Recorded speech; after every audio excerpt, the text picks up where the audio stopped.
नमस्कार, आपके साथ मैं हूं सपना मदेशी और आप देख रहे हैं जगत न्यूज 24। तो आइए शुरुआत करते हैं कुछ खास खबरों से।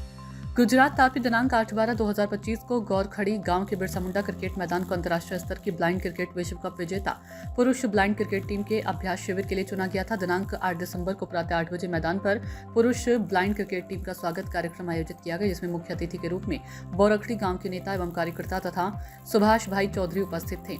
आदिवासी कार्यकर्ता तारक भाई चौधरी, सरपंच वीनू भाई चौधरी और दृष्टि बाधित क्रिकेटरों का उत्साह बढ़ाने के लिए गांव के युवा खिलाड़ी और आसपास के खिलाड़ी भरत भाई चौधरी ने भाग लिया और पुरुष दृष्टि बाधित विश्व कप विजेता टीम के खिलाड़ी नरेश तुमड़ा, कल्पेश टीमकर और नेत्रंग गोधरा क्षेत्र के दृष्टि बाधित विश्व कप खिलाड़ी और अन्य गुजरात टीम के खिलाड़ी 8, 9, 10 तारीख को 3 दिनों के अभ्यास के लिए बिरसा मुंडा बोराखड़ी मैदान में आए। वहां से अभ्यास पूरा करने के बाद वे सीधे आंध्र प्रदेश में खेलने के लिए जाएंगे। दीपेश भाई रामानंदी की रिपोर्ट। हाय गाइस, મારું નામ કલ્પેશ નિંબાળકર છે અને હું ગુજરાત ટીમનો B1 પ્લેયર છું। જે આજે તમે હાથમાં ચશ્મા જોઈ રહ્યા છો એ અપારદર્શક ચશ્મા છે। આ B1 કેટેગરીના જે પ્લેયર ગુજરાત ટીમમાં રમતા હોય છે તેમને કમ્પલસરી આ ચશ્મા પહેરવાના હોય છે, કારણ કે જેથી કોઈ પણ પ્લેયરને થોડું પણ વિઝન હોય કે ના હોય પણ સમાનતા ધોરણે અંધારામાં પટ અને પૂરેપૂરો સાઉન્ડ ઉપર રમે એને ધ્યાને રાખીને આ ચશ્મા બનાવ્યા છે। જેમ કે આ ચશ્મા આપણે પહેરીએ છીએ, આ અપારદર્શક ચશ્મા છે। હવે આ પહેર્યા પછી મારા માટે પણ હું પણ ટોટલી એકદમ મારા માટે અંધારું થઈ ગયું છે અને હવે જે પણ હું રમીશ એ સાઉન્ડ ઉપર રમીશ અને આ બોલની અંદર જે સાઉન્ડ મૂકેલા અવાજ આવે છે એના આધારે જ અમે આખી ક્રિકેટ ટુર્નામેન્ટ જે આપણે વાત થઈ હતી કે 4 પ્લેયર કમ્પલસરી 11માં હોય છે, 4 પ્લેયર B1 એ જે B1 પ્લેયરો છે એમાં આંખમાં આ ચશ્મા હોવા કમ્પલસરી છે અને આ ચશ્મા પહેર્યા પછી પણ અમે ટોટલી એકદમ અંધારા પટમાં જતા રહીએ છીએ અને પૂરેપૂરી અમારું ડિપેન્ડ ક્રિકેટ એ સાઉન્ડ ઉપર ચાલતું હોય છે। એ આ બ્લાઇન્ડ ક્રિકેટ ટીમની બહુ મોટી અને ખાસ ખાસિયત છે। તમે આ બધી બોલ જોઈ રહ્યા છો એ પણ તમને જોવામાં કદાચ સીઝન જેવો બોલ જેવો લાગતો હશે, પણ આ હેવી પ્લાસ્ટિકથી મેન્યુફેક્ચરિંગ થયો છે।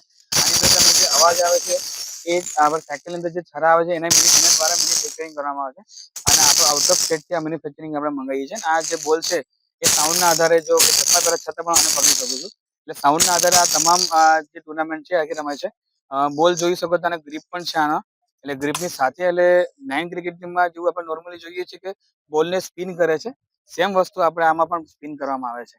એટલે ગ્રીપના આધારે આપણે તમામ જે નોર્મલ મેચની જે મજા લઈએ છીએ આમાં લઈ શકીએ છીએ। બસ એક જ ડિફરન્સ છે કે આ સાઉન્ડ છે અને આખી મેચ આખી અંડર આર્મ રમાય છે। બોલિંગ કરીએ ત્યારે રેડી કોઈ બી બોલર જ્યારે બોલિંગ કરતો હોય ત્યારે રેડી બેટ્સમેન બોલે છે અને જ્યારે બેટ્સમેન રેડી યસ કહે છે અને પછી જ બોલિંગ નાખવામાં આવે છે। એક સિસ્ટમ છે કે રેડી બેટ્સમેન બેટ્સમેન યસ અને પછી જ નાખતી વખતે બે પ્લેયર પ્લે પણ બોલશે, જ્યારે બોલે છોડશે ત્યારે પણ એ આમ પ્લે એમ કરીને બોલશે ત્યારે બોલ રમાશે। એવી રીતે આ ક્રિકેટ ટુર્નામેન્ટ રમે છે અને તમામ આ બેલ તમે જોઈ શકો છો। આ તો સાઉન્ડ ઉપર છે, આનો સાઉન્ડ તમે જોઈ શકો છો, પૂરેપૂરો સાઉન્ડ છે। આના હવામાં જશે તો પણ સાઉન્ડ આવશે, આનો સાઉન્ડ આવશે। જોહાર, જય આદિવાસી। સુભાષ ચૌધરી બોરખડીથી। આજે બોરખડી અને અમારું પાડોશી ગામ કહેર બંને માટે ખૂબ જ ગર્વ લેવા જેવી વાત છે, કારણ કે નેશનલ કક્ષાની બ્લાઇન્ડ ક્રિકેટ પુરુષ ટીમ આજે અમારા ગામડામાં આવી છે અને એ 8, 9, 10 3 દિવસ સુધી પ્રેક્ટિસ કેમ્પ અહીંયા કરશે અને ત્યારબાદ આગળની નાગેશ ટ્રોફી રમવા માટે એ લોકો આંધ્રપ્રદેશ રવાના થશે। અમારા બંને ગામના તમામ લોકોને ખૂબ જ ગર્વ છે કે આટલી મોટી કક્ષાની ટીમ અમારા ગામડે પધારી છે, એટલે અમારા ગામના લોકો પણ ઉત્સાહી છે। અમારા વડીલો, અમારા યુવાઓ, કહેર ગામના વડીલો, યુવાઓ સૌ કોઈ ઉત્સાહિત છે કે આટલી મોટી કક્ષાની ટીમ અમારે અહીંયા પધારી છે। સુભાષભાઈ, હવે તમે આ બિરસા મુંડા ગ્રાઉન્ડ બોરખડી ખાતે આજે નેશનલ લેવલના ખેલાડીઓ રમવા પ્રેક્ટિસ માટે આવ્યા છે, તો એમના વિશે શું કહેવા માંગો છો?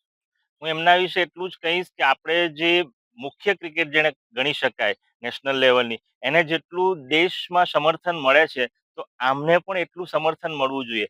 દેશની જનતાને પણ નમ્ર વિનંતી છે, અપીલ છે કે આ લોકો પણ ખૂબ જ સંઘર્ષથી ક્રિકેટ રમે છે અને ખૂબ જ અંતરિયાળ ગામડાઓમાંથી બહાર નીકળે છે, તો આ લોકોને પણ એ રીતે સાથ સહકાર મળવો જોઈએ અને સરકારને પણ એટલી વિનંતી છે કે આ લોકોને પણ જે મુખ્ય ક્રિકેટ ટીમ છે એને જે રીતે સાથ સહકાર અને સપોર્ટ મળે છે એ રીતે આ લોકોને પણ મળે। ऐसे ही अपडेट्स के लिए देखते रहें जगत न्यूज 24 और हाँ, हमारे चैनल को लाइक, शेयर और सब्सक्राइब करना बिल्कुल ना भूलें।